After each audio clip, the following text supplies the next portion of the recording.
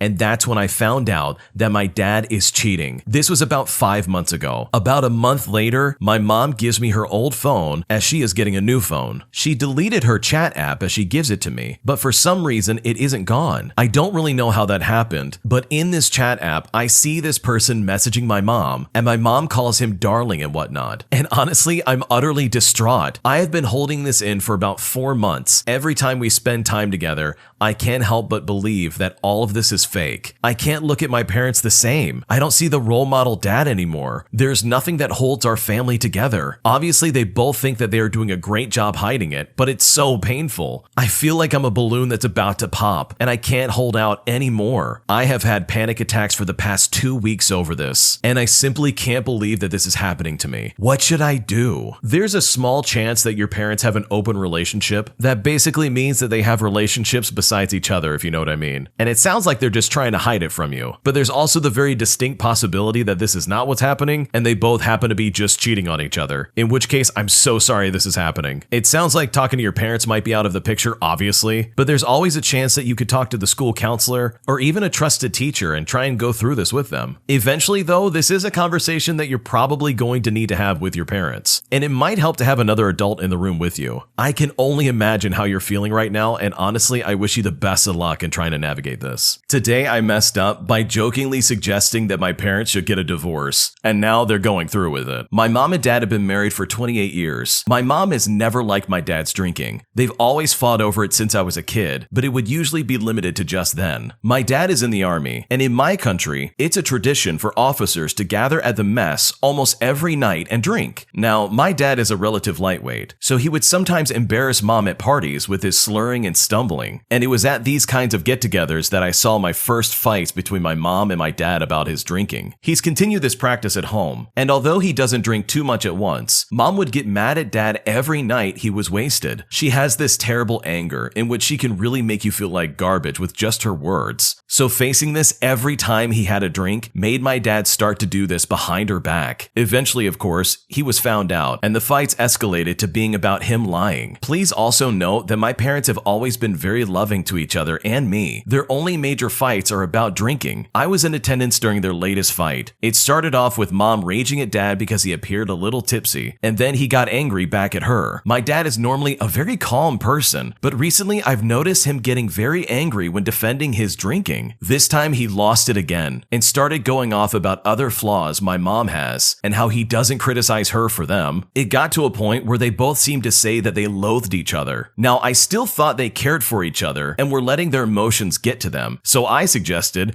if you both really hate each other so much, why don't you just get a divorce? To my shock, they both quickly agreed and continued talking about how they do it. A full day has passed since then, and they haven't said a word to each other. I've tried talking to both of them individually, and they seem to have a lot more hatred for each other now, and I can't help but feel like I massively escalated their fight with my suggestion. What do I do? I want to first say that this is definitely not your fault. There's nothing that you really can do. It seems like these two were kind of on that path anyways, and they probably just needed someone besides either of them to say it. There's also the possibility that they've been having this discussion privately without you around, and now that their kid has suggested it, they can probably now talk about it openly. And it really sucks that it has to go to this, but honestly, it sounds like both of your parents have something to work on. So no, this is not your fault. You didn't mess up. This has most likely been happening in the background without you knowing about it, and it was only a matter of time until it got brought up. Today I messed up by accidentally spilling water on my $200 keyboard. At the Christmas of 2019 and 2020, I was gifted an elite gaming keyboard, and at the time it cost $200. It was a great keyboard, and I had pretty much no issues for the 2.5 years that I had it. However, earlier today, I accidentally spilled a full to the brim cup of water on it, and the keys on this particular keyboard don't come off. So if water gets on them, you can't really clean it up. Not just that, but the water also seeped into the keys. So every time I click a specific key, it would launch water into the area around it. Because of this technicality, I am looking into getting a new keyboard that has replaceable keys. It's made all of this so much worse though because of how much this keyboard cost and the fact that it was a gift. I know this could be so much worse than it really is, but I basically just poured $200 down the drain. When it's plugged in, it completely freaks out and opens multiple windows. And as a result of the water damage, that means it pretty much has no resale value other than being a piece of scrap metal. And because it's just over 2 years old, I can't get a replacement as the warranty is going to be voided. I am currently using a really terrible $15 keyboard, but hey, beggars can't be choosers. So what's the moral of the story? Don't put full cups of liquid on your desk right next to your expensive gaming equipment, especially if you're prone to clumsiness like me. I've done something like this, and let me tell you, that is a painful lesson to learn, and an expensive one at that. But the silver lining here is the fact that you didn't buy that keyboard and it was just a gift, which is honestly both a blessing and a curse. Because on one side, you didn't have to spend any money to buy it, but on the other, you don't get to enjoy the keyboard that somebody else bought you that is clearly a really good keyboard. I'm also really surprised that the keys don't come off the keyboard. Like, I'm sure if you looked it up online, there's probably a way to take the keys off the keyboard. And also, there's a chance it might not be completely unusable. If you dry it out and really take like an air compressor and try and get all the water out of it, it might still work, but from the sounds of it, you might be up a creek without a paddle. My entitled mother thinks she can come over to the RV that I bought from her and take stuff as she pleases. And frankly, I'm sick of it. My mom and I both live in an RV resort. She bought a lot there 3 years ago and recently bought a second one. She couldn't get financing for it, so I co-signed on the condition that I got to buy the first place from her while she moved into the second place. Both places are on one loan and we both pay a certain amount towards it. By the time I moved in, most of her stuff was moved out. She did leave a bunch of stuff behind, so I went through everything and got rid of a lot of stuff and kept some things for myself. I thought that the fact that I bought the place and she left a bunch of stuff behind meant that it all belonged to me now, right? Apparently though, I was wrong. A couple of weeks ago, I got home from work and my patio umbrella was gone. It is a $400 umbrella and she wanted to keep it. I threw a bit of a fit, and so she gave me a different umbrella that she had. I was still mad because it was a terrible one compared to the one that I did have, and it didn't work as well. And in fact, it actually just broke last week. But I ended up dropping it because I didn't want to fight about it. Then the TV at her new place broke. I said she could have the one she left behind because I was planning on getting a bigger one, but I asked her if she could wait until I got the new one. 2 days later, lo and behold, after I got home from work, the TV was gone. Then last week, I had a lady who I've never met knock on my door and say that my mom sent her and that my mom told her that she could have these concrete steps that I don't use. She measured the steps and they weren't the right size, so she didn't take them at the time. But those are my steps and not hers to give away. Yeah, they're just sitting on my patio untouched, but it's still mine. But again, just like the umbrella, I let it go because I didn't want to start a fight. But last night when I got home from work, I guess it was the straw that broke the camel's back. When I got home from work, the plastic kiddie pool that my dog liked to lay in was completely gone. It was her dog's pool, but she left it here and my dog has been loving it. I feel stupid for getting so mad over a $5 pool, but she keeps taking things off of my property without asking me first. This morning I went over to her place and I took back the pool, and I was thinking about taking back the umbrella too, but I would need another person to help me move it. I sent her a long text message too, saying that she can't just take stuff without asking, and that it's my stuff and not hers anymore. I would lock my doors so she can't get in, but she comes over and lets my dog out from his kennel, and she takes him to her place to play with her dog for a few hours, so my dog is only kenneled for a short period of time. But it's not fair for her to take my things without asking. What should I do? It sounds like you need to find someone else to babysit your dog. The fact that she's taking things without asking you first is a big violation of privacy, so I don't blame you in the slightest for being so upset about this. You can also take everything that she left at your place and drop it off at her door. That might just solve your problem of her coming over and getting stuff without asking. I think it's also safe to assume at this point, and you've got to know this, that just because she left it at your house doesn't necessarily mean that she's let it go. It sounds like she just got really lazy when she was moving and she didn't try hard enough to get all of her stuff. So yeah, just drop it off at her house and find another babysitter for your dog, because having someone snoop around your house and take things without asking is a terrifying feeling, and no one needs to deal with that. My wife has been lying to me about having seizures for nearly 2 years. I just confirmed that my wife of nearly 2 years has been faking seizures and using it as an excuse to avoid responsibilities. To preface this, my wife and I both suffer from a few diagnosed mental illnesses, and even after this, I still love her. About 1.5 years ago, my wife had a supposed seizure that resulted in her collapsing on the floor unconscious with no response. Since then, she has had seizures with some level of regularity, especially when presented with any kind of difficulty or responsibility. If we ever need to have a difficult talk, she would have a seizure. If she needed to go to work, she would have a seizure. If I needed her to help me clean the house, she would have a seizure. If she was unable to have anything her way, or if she was in any way inconvenienced, guess what? She would pretend to have a seizure. The doctors diagnosed her with psychogenic non-epileptic seizures that were triggered with stressful situations. So I did my best to do everything to support her during these episodes. I became so stressed about her hurting herself by having a seizure while working at a very high stress job that I had a full mental breakdown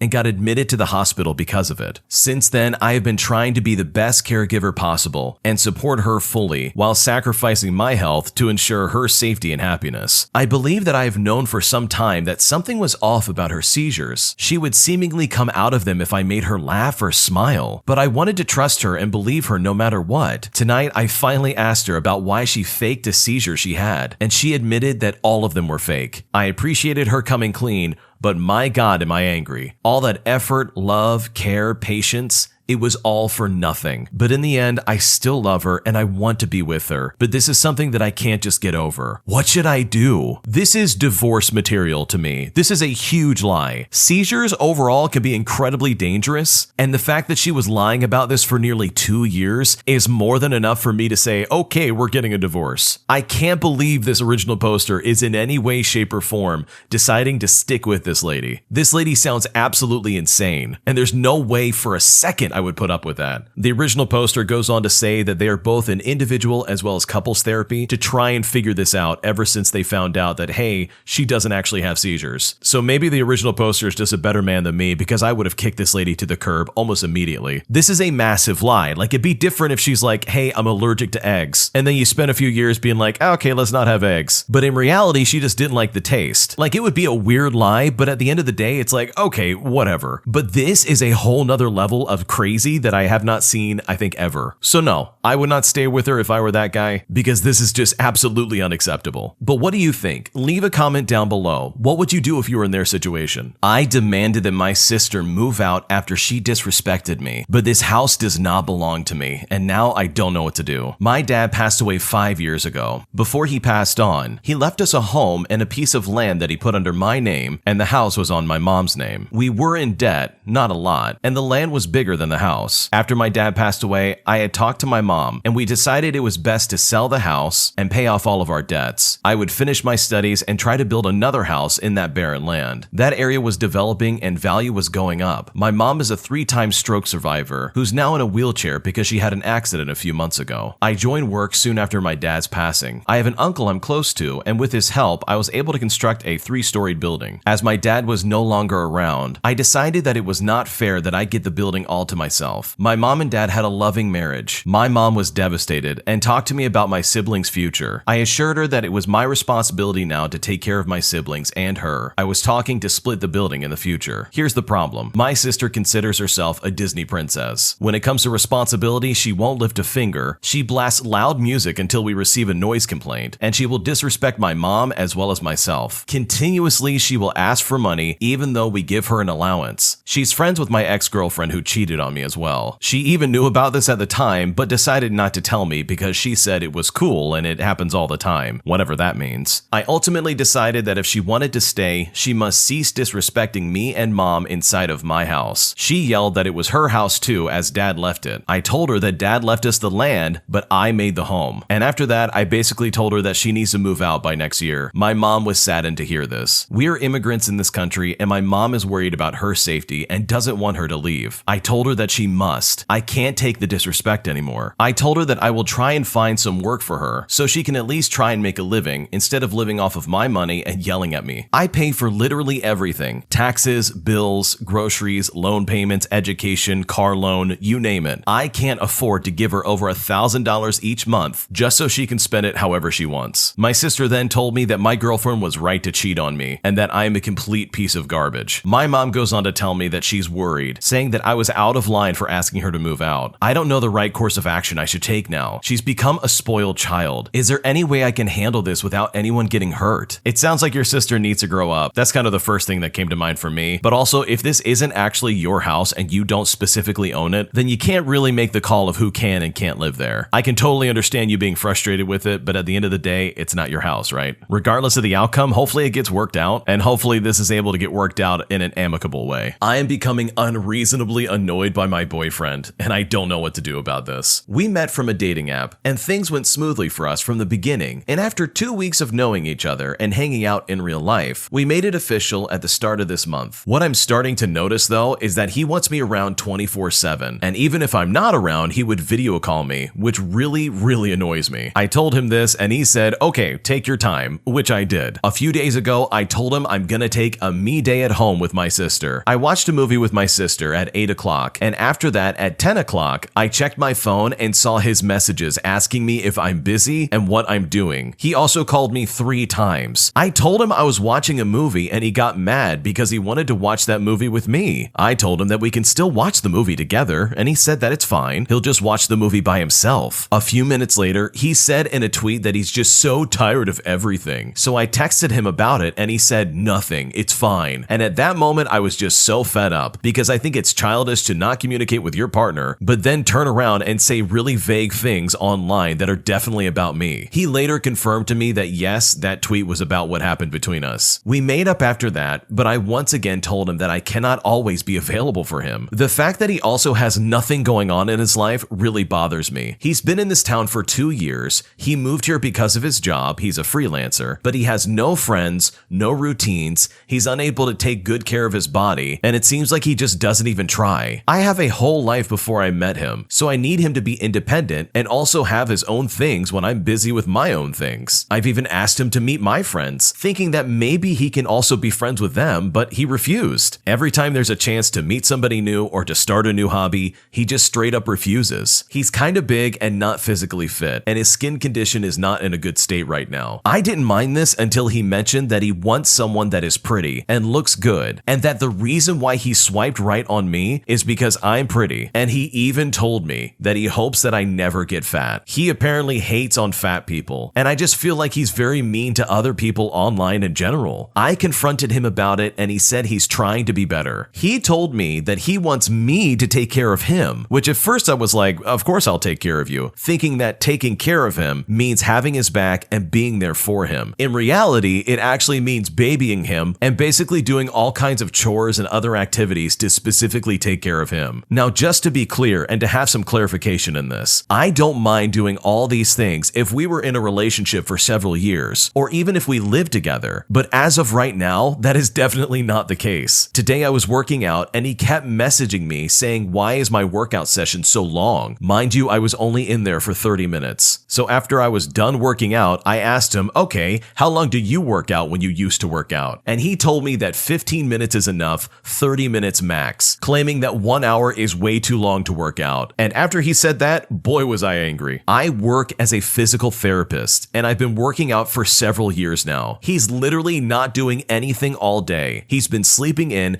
and maybe doing a little bit of work. He hasn't fed himself, he hasn't showered, and he actually is going to try and tell me that my 1 hour workout session is too long, and he's the one telling me to please never get fat. Honestly, I just don't know what to do anymore. Now every time I see his face or his name, I will get extremely annoyed, even if he's not doing anything wrong. I also feel like he just wants me around because he needs me, not because he actually wants me. I'm a firm believer that you cannot give the love that you do not have for yourself. And this guy hates himself. So the kind of affection that I want from him is not the kind of affection that I'm getting, and also not in the same quality of what I've been giving him. I need another person's perspective in this situation because I am really not sure what to do. The guy that you're with sounds super lazy. He just sits around all day, doesn't take a shower, doesn't work out, doesn't do anything with his life, and then expects you to just wait on him and do everything for him. And I think you have it right. I don't think he's showing the same affection that you are clearly trying to show him. He needs to get his act together because he's about to lose his girlfriend. So from her perspective, I absolutely understand where she's coming from. He is not taking the initiative. He's not doing anything with his life. And honestly, the way he's acting and the fact that he said, I hope you never get fat and stuff like that is really, really weird and kind of a red flag, to be honest. And it's not like you've been in this relationship for a very long time. So I totally understand where you're coming from, and I wish you the best of luck in trying to work this out if that's what you still want to do. My brother tricked me into crashing a graduation where he was unwanted, and now I don't know what to do. My brother was part of a months-long fellowship that turned bad towards the end. He's been dealing with a lot of stress and emotional problems this year, and I've done my best to support him. The fellowship ended poorly because of various conflicts with the program director and the other fellows. He was asked to step away, but was told he could attend the graduation. Then suddenly, the very week of the graduation, they told him he couldn't attend. Then they went back and said he could attend if he was on his best behavior. I don't condone the flip-flopping of the program, but it became obvious that no one really wanted him at the graduation, fellows and leaders alike. When Friday came around, I left early from work, telling everyone I was going to my brother's graduation. I go home, get ready, and myself, my brother, and my mom all get into a cab. Once we were in the cab, my brother divulges that he received a text last night saying that the graduation was canceled. He said verbatim, I have deceived you. You can choose to get out now or we can get going. I make the choice to stay and go along with it, not wanting to abandon my mom to the reckless plan of showing up at a graduation that was allegedly canceled. When we got to the first location, I even went up the stairs, rang the bell, and spoke to the person who lived there. They said the graduation address had changed, but she was happy to give it to me. Long story short, we get on the train and go to the second address, and thus finally arriving at the actual place the graduation is happening. We all crashed it and my brother got his moment. He calls it supposed justice that he was able to show up despite all the trickery that they used to try and keep him away. But I don't see it as justice. I see it as a cringy, vengeful stunt. And I felt this way from the moment I chose to go along with it, as well as when I got the correct address. But I am ashamed of the role I played, and I'm ashamed that I couldn't break away when I should have. I was torn between wanting to make my brother happy and wanting to protect my mom if things went south. We've been fighting ever since, because he thinks everything he did was justified. I think I've reached my breaking point though. I've never been tricked like that, and especially not by someone who I trusted. He is now upset that I said I could never trust him again. He says that I am painting him as a deceitful and untrustworthy person when that's apparently not his character. I don't know how to move on from this, and I don't want him in my life anymore. I am working towards getting my own place again, but in the interim, I don't know how to make him understand that his actions weren't okay and that I have lost my trust and respect in him, probably for the rest of my life. What do I do? I think it's totally fair to say that you don't want him in your life, and and you can try and start making steps to remove him from your life as best you can, even if you're living under the same roof. Being tricked like that is not a good feeling. I've been in that situation where I've been deceived by those I care about the most, and it really does sting and burn, and it really upsets you because they are the people that you would assume would never do this to you. So I 100% know where you're coming from, and I don't blame you for feeling so hurt. I think if this really is the last straw for you and there's no way you're going to trust him ever again, you can start to make small changes that basically make it clear that no, you are not a trusted person in my life anymore. And there's nothing wrong with that. You can choose who you do and don't want in your life. And based on the way your brother tricked you, I don't blame you for deciding that enough is enough and that he has got to go. Today I messed up by off-roading a scooter in South Lake Tahoe. This happened a couple of hours ago. My immediate family, myself, and my boyfriend are visiting South Lake Tahoe for the holiday weekend. For a little backstory, I'm not an athletic person anymore. I used to be fantastic at any sport I tried, but after high school, I've kind of let myself go. I still have confidence in myself, while still maintaining that I can do anything mentality, despite having little to no muscle tone, and a change in center of gravity due to being more than 40 pounds overweight. All of this I have gained over the past few years. My family has dwindled over the years to now include only myself, my dad, and my mom, and my grandfather. So when we join my family on vacations with my family, my boyfriend and I usually go off and leave the folks to relax at the condo while we do something that is more geared towards our age and less towards theirs. So today, our second day in Tahoe, we had a long day of getting breakfast at a local joint, hiking some of the scenic spots like Emerald Bay or Cave Rock, until we could really tell we were at a higher elevation than we are used to, and our lungs were hurting. We ended up grabbing a late lunch, and it was time to relax at that point. We had seen all these kids and adults riding around on scooters in the area, and they were parked on every street corner. We downloaded the apps, picked up a couple of scooters with a decent charge on them, and decided to find a place to smoke the herb, if you know what I mean. We rode around for a while, and let me tell you, those things are quick and way more fun than I thought they would be. Finally, we came across a dusty walking path fairly close to where we were staying, and it was a perfect spot to stop and hang out. No one around, the path was just a small loop, and you could see both entrances from the middle, while having some brush cover to keep us hidden from prying eyes. We scooted on down the fairly smooth trail until we thought we were far enough away from everything, parked our vehicles, and sparked up. Overall, it went pretty well. It was a good time, and so we decided to head back. We loaded up and set back down the trail. Like I said, it was sort of a circular loop, so we went the opposite direction of where we came in to finish the loop. For some reason, I was able to get my scooter booted up faster than my boyfriend did, and I took off at a rather high speed. I kind of noticed it was more bumpy than before, but the herb from earlier, if you know what I mean, was slightly starting to affect my motor skills, as well as lowering my inhibitions. The path started to weave between these bushy tree-like things, and as I was zigging and zagging between them, I hit a bump and collided with one of the trees. I hit the tree head on, going way faster than I should have been. I was flung to the right, the scooter went to the left, and my right knee collided with the only rock sticking 5 inches out of the ground. My boyfriend came through and found me, and after some moaning and groaning, he helped me back to my feet. I already have a bum right wrist, and I had twisted my right ankle hard on one of the hikes earlier, and now I have a killer bruise and 6 more days of hiking, biking, and scooting to get through before we can really rest and heal. I rode around on the scooter slowly after the PTSD wore off, mainly because I couldn't walk all the way to the dinner restaurant with the pain in my leg. I think I've regained a little bit of confidence, but I have my fingers crossed it doesn't swell up too much. Our next stop is Yosemite, and I just have to ride the bikes through the valley. I will be super disappointed if I miss it. This is actually a really funny story because those scooters that are being described in this are no joke. Those things can go so fast, and the fact that they flung off of it and didn't break a bone, but instead just had like a swollen joint or just kind of got a bruise is kind of a miracle because I have firsthand experience of watching my friends absolutely eat it on one of those things, and they did not get up nearly as fast as this person did. So good on them for walking away from this injury, and thankfully nothing got broken. My entitled parents and my spoiled, rotten brother got thrown out of a child's birthday party because they asked the stupidest thing imaginable. My little brother is spoiled rotten, and he does not handle going to other birthday parties that are not about him. And while myself as well as my family have put up with this kind of behavior, it does not go well for people outside the family. This happened when my brother was 6 or 7 years old. A neighborhood boy down the street was having a birthday party, and my brother got invited because they are sort of friends. But if I'm being completely honest, he probably only got invited because they knew my parents would bring a gift. And they did. I don't remember what it was though, nor do I really care. My parents dragged me along to this party, even though I would have rather stay home and played video games instead. I was bored and sitting down almost the entire time, so I got to witness an absolute absolute train wreck of a situation. It started when my brother was caught picking up gifts off the table and shaking them. The mother of the birthday boy told him to stop, and my parents tried to defend my brother and say he was harmless. But this particular lady knew exactly what my brother really was like, and she had my parents move him away from the presents. Off to the side, there were some kids trying to play some games, but my brother interfered with just about every game, trying to make himself the center of attention. With each game they chose to play, the birthday boy got to pick first because it was his birthday, and because of that, my brother freaked out because he didn't get to go first. And my parents even asked the birthday boy's mother if my spoiled rotten brother could have the first picks on some of the games they were playing. The lady not only refused, but told my parents to get my brother under control or we'd be asked to leave. And it was at that point that the cake came out. The mother lit the candles for the birthday boy, and the adults started singing the happy birthday song. They only got as far as singing the birthday boy's name in the song before my brother burst into a tantrum at the table. He grabbed the side of the table and started trying to violently shake it. My parents had to hold my brother back for a moment, and then I saw my mom go up and talk to the mother of the birthday boy again about something regarding her son. And the poor lady looked positively disgusted. And I would later learn that my mother asked this lady to let my spoiled younger brother blow out the candles first, and then they could just redo it. The lady told my mother that it would be best if we left, and then they went back to trying to redo the birthday song. Well, my brother couldn't take it and ran to the table and shoved the whole cake right at the birthday boy. I mean, he used his arm to literally clothesline the cake and heave it right into that poor kid's face. The whole room was silent for a few seconds, and then a bunch of the kids started laughing. Then the birthday boy started crying, and the adults were just mortified, except for my parents. My mother just started hugging my brother tightly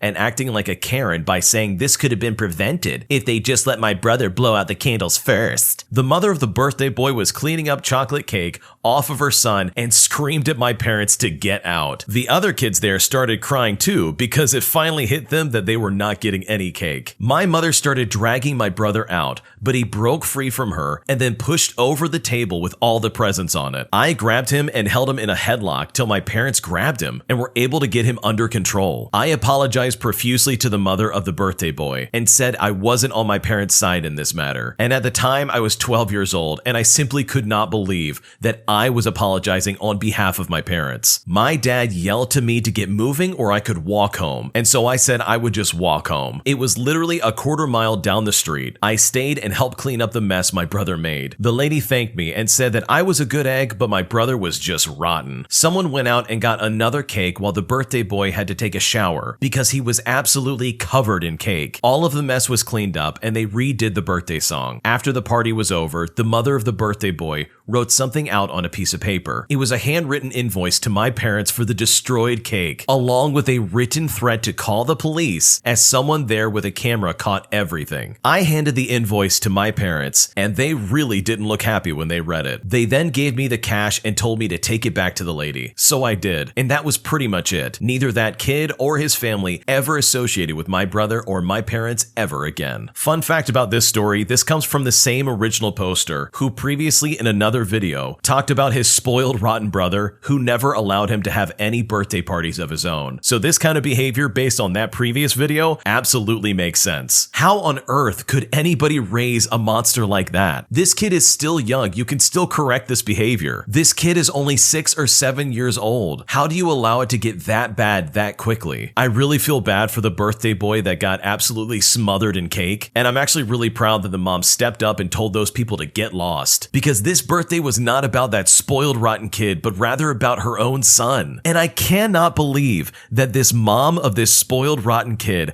actually went up to this lady and asked if her spoiled son could blow out the candles first on this kid's birthday. That is absolute madness to me. So the lesson to be learned here is the fact that you should not let your kids dictate what you can and can't do as a parent. Otherwise, you're going to raise some spoiled brat who's gonna throw cake in the birthday boy's face and start destroying things, all because he's not getting his way. Am I the jerk for grabbing one too many rolls of toilet paper? I recently bought the family a whole pack of toilet paper, which was 30 to 40 rolls because my dad forgot his wallet at the store, so I just paid for it. My dad says he'll pay me back the $25 eventually, which I doubt, but regardless, it's for family. So I know that most likely I probably won't see that money again. Our family is made up of about 8 people, my parents, my siblings, my mom's parents, and we have 3 bathrooms in total, with my parents having a private bathroom and my grandparents with their own, and me and my 3 siblings sharing one bathroom. This morning I grabbed a roll of toilet paper from my mom's closet, and she started berating me on why I'm grabbing another roll since we just grabbed one yesterday. I'm pretty sure it was 2 days ago for the record, and she says that one roll is supposed to last 1 week for me and my 3 siblings. I told her, okay, what do you want me to do then? And instead of answering me, she kept screaming at me about how and why I need another roll. So I responded and said, well, I paid for all this, so why not just pay me back then? I meant this as a rhetorical question so she can understand that if someone is wasting money, it's me and not her. But instead, she started screaming at me until my dad came in. She then started crying and telling my dad that this whole week I was charging her for the toilet paper rolls. Just a note, no, I did not charge her or even ask her for the money because topics like this always upset her to the point where she stops talking to me. This was the first time I ever even mentioned money, but I wasn't being serious, I was being sarcastic, and my dad knew it too and told her just to calm down. Now she's going to threaten me and give me the silent treatment this week, and apologizing won't help because the last time I tried apologizing, she yelled at me and told me to not speak to her. So help me out. Am I the jerk in this situation? You are not the jerk in this situation. Your mom sounds absolutely unhinged. Like she's freaking out over toilet paper that you bought. It's pretty obvious to me that she has some other issues going on, so I wouldn't really worry about it too much. Like, I'm willing to assume that you love your mom, but if this is how she acts at any moment of confrontation, then honestly, getting the silent treatment might be your best option. Am I the jerk for lighting my parents' bathtub on fire? When I was an 11th grade high school student, I hated shopping for deodorants, as I would have to go to a different store than where I got my weekly groceries, because that one didn't have the kind that I liked. So I always bought a few of these deodorant spray cans all at once, thus having supplies for about 3 to 4 months before having to go buy new ones. At that time, I discovered a new kind of deodorant that smelled way better, and so I started buying that stuff, but I still had 2 full cans of the old stuff that I used to use just laying around. I thought of ways to get rid of them, but it is explicitly written on the back that you only dispose once it's completely empty. I didn't want to just spray it out into nature, as I was assuming it would be bad for the environment. So I grab an old towel, open the big bathroom windows, sit down in front of the bathtub, and start spraying the deodorant from those cans into it, trying to catch as much of it into the fabric as possible. After a few minutes, I'm done and I stand up. The room smells strongly like the deodorant,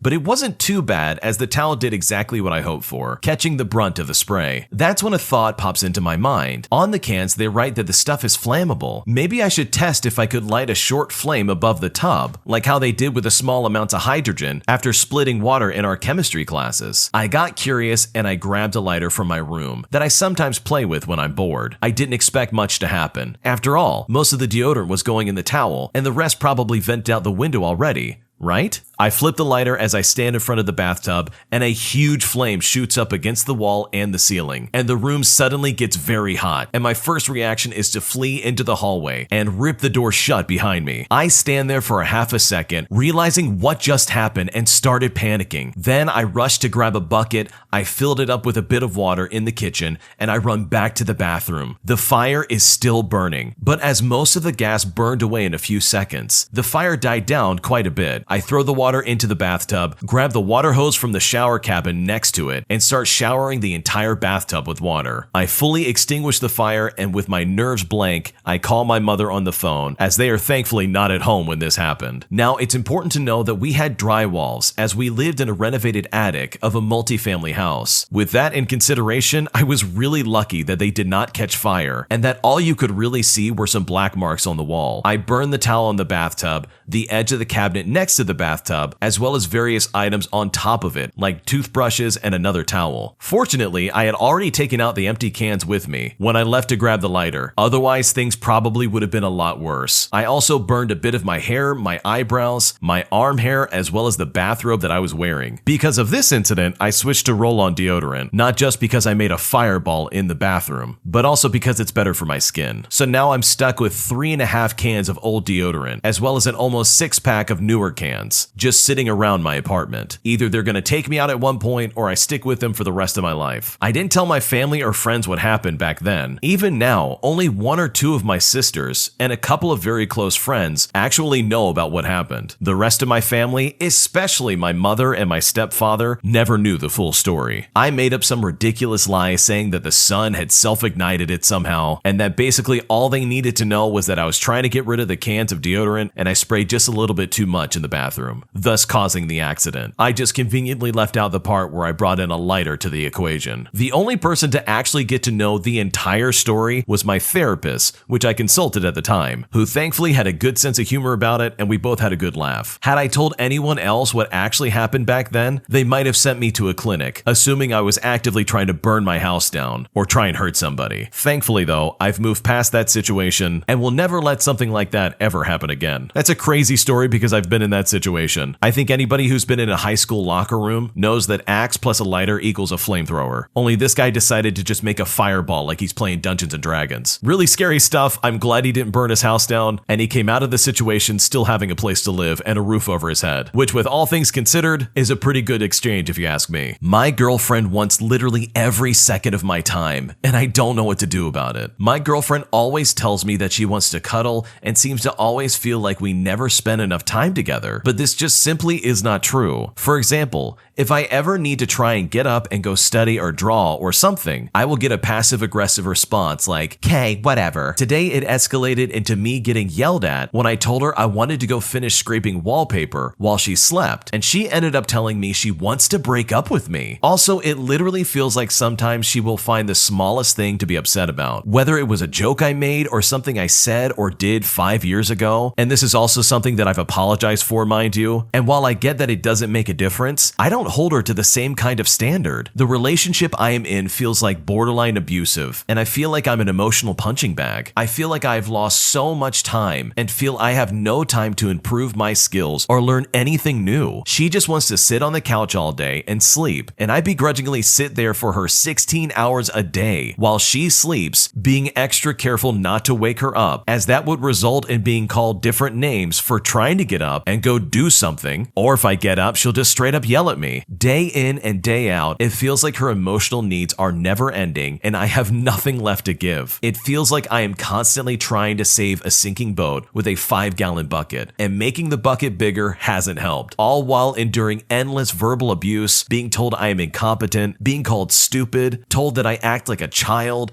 told that I'm a piece of garbage, told that I never do anything to help her. I normally am pretty strong emotionally, and I don't get worn down easily, but I feel like in the past few months, I am nearing a breaking point. I am nearing a point in which I just want to walk away from this relationship, but I haven't committed to dealing with all of the fallout and the messy breakup that will come along later. What should I do? It sounds like you really want to break up with this person, so I'm really not sure what you're waiting for. If all the things that they're doing is true, and they really are treating you like garbage, they're like not allowing you to live your own life, and they're being really abusive, then yeah, I think it might be best for you to go ahead and leave this relationship. And yeah, of course, there's going to be fallout and it's probably going to be messy, but you are genuinely going to be so much better without this type of treatment. And it's so weird that you're sitting there with your girlfriend, and the fact that you get up to try and do anything, she'll freak out and start name calling you. Like, how weird is that? Who just wants to sit around for 16 hours a day and do nothing? People have lives to live. They've got stuff they need to do. It's unacceptable for her to expect you to just sit there with her. Having time with your significant other to cuddle or just to be close to each other is really important, but I can totally see where you're coming from when it starts to feel like a chore and it starts to feel like an obligation where if you don't do this, she's gonna freak out. So yeah, if I was in your shoes, I would have broken up with this lady about a year ago, because there's no good excuse for you to be treated this way. Today I messed up by liking mangoes just a little too much. Let me just start off by saying that this is the culmination of years of stupidity, but the full impact of it only hit me this morning as I stood in the kitchen scrubbing my hands and face like my life depended on it after eating just one one mango. I live in the United States, and up until 5 years ago, I had never really cared for mangoes. The big green and red ones you get at the grocery store, they just didn't quite cut it for me. I would grudgingly tolerate them in a fruit salad or whatever, but I never sought them out or ordered any food or drink that was mango flavored. Then one day in May of 2017, I heard about this variety of mango that was only really available in the late spring and early summer, and apparently this special type of mango was delicious. I had my doubts, but I found out that a local vendor was selling them, so off I went and bought a couple of these little golden hook-shaped fruits just to see what the fuss is about. And my God, it was like drinking the nectar of the gods. I had never tasted a fruit so sublime in my life. I went to the store and bought 6 more and ate all of them over the next 2 days. I was even standing over my sink with the juices running down my elbows like a barbarian, just chewing away. The next year when May rolled around, I bought 7 more of these special mangoes. The year after that, I bought 9. Every time I ate all of them within 72 hours, and every time it was a mango celebration. I would slice the mango halves off of the center pit, gnaw them right out of the skin, and then gnaw my way around the pit, scraping it with my teeth just to get it all. My face, hands, and shirt would be sticky with mango juice, and there was nothing better in the world. Because of this, I started looking forward to spring like a ritual. I'd never loved or craved a fruit this much in my life. I was addicted. The 3rd year, though, something a little weird happened. The day after eating the mangoes, the corners of my mouth were red, cracked, and painful. I freaked myself out, wondering if I had a fungal infection or something like that before remembering that I had just eaten 9 mangoes. Probably that much fruit juice had irritated my mouth a bit or something, so I just shrugged it off. So last year, I bought 4 mangoes. I was gonna take it a little more easy this time around, I thought. I ate 3 of them, the 4th one wasn't quite ripe yet, and when I woke up the next morning, the entire surface of my lips were covered in tiny, fluid-filled blisters that burst with the slightest bit of lip movement and itched like the devil himself had sent an army of mosquitoes to kiss me directly on the mouth in my sleep. I was in agony. I could barely sleep the rest of that week. The blisters itched so bad that I wanted to tear my lips off with my fingernails. They left a sticky, crusty liquid behind when they inevitably burst, and new ones kept forming where the old ones had been. I tried chapstick, Vaseline, even hydrocortisone directly on the lips in an act of desperation. Finally, I resorted to Benadryl, just so I could knock myself out long enough to get a few hours of sleep. It had to have been the mangoes. I got on the internet and learned, to my horror, that mango skins and pits have the same oil, and this oil makes poison ivy do its terrible, terrible thing. And my dad's side of the family has always had bad reactions to poison ivy. I'd never encountered poison ivy myself, but I'd been encountering the skin and peel of mangoes, enthusiastically mind you, with my lips for the past 4 years. I had been slowly sensitizing myself to this oil every year, and now it had come back to bite me in the butt. My theory was corroborated later that summer when I went for a walk in some overgrown woods, and the next day I had a blistering, painful, itching, oozing rash the size of a $50 coin on my ankle that took 2 weeks to go away. But the mangoes were so good. How could I possibly give up the mangoes? How could I have discovered something so perfect, so beautiful, only to have it cruelly snatched away from me after only 4 years? How could I spend the rest of my life mourning what I had known and loved so briefly and then lost? So I devised a plan. This year I would buy 1 mango, just 1. I would carefully cut the flesh away from the skin and the peel, slice it into tiny cubes, then use a fork to eat the cubes one at a time, never letting them touch my lips. And that's what I did, and it tasted as good as I remembered. But the delight was tempered by the extreme caution I was taking to not let even 1 drop of mango juice come into contact with the outside of my mouth. Afterwards, I scrubbed my hands like I was in surgery. Then I carefully washed my face twice. I could only wait and hope that over the next 24 hours, I wouldn't discover that I had once again condemned myself to a week of sleepless misery despite my extreme measures. It was then that it hit me. This was what the rest of my life was going to be like if I wanted to eat these mangoes. I was going to have to do this every time for every mango, and I was going to do it while remembering the utter unrestrained joy of eating 9 mangoes at once with juice running down my chin without a care in the world. I can officially say I've created my own personal hell. My man really loves his mangoes. I think he really needs to go to a doctor, if I'm completely honest. As absolutely hilarious as this story is, he probably has an allergy related to mangoes that he just doesn't want to check out. I mean, I don't think I've loved anything more than this guy loves mangoes. I'm pretty sure that if he had one hand on a bag of mangoes and his other hand holding up his wife over a cliff, he would probably pick the mangoes. But if there's one thing that I've learned from this story, it's that you should find something that you love and then hold on to it for dear life. Because life's too short to cry over spilled mangoes. When you subscribe, make sure to hit the bell to turn on notifications. To finish listening to all the stories, check out the playlist at the top of the description. And if you like Am I the Jerk, make sure to subscribe to Am I the Genius. Everything will be linked down below in the description.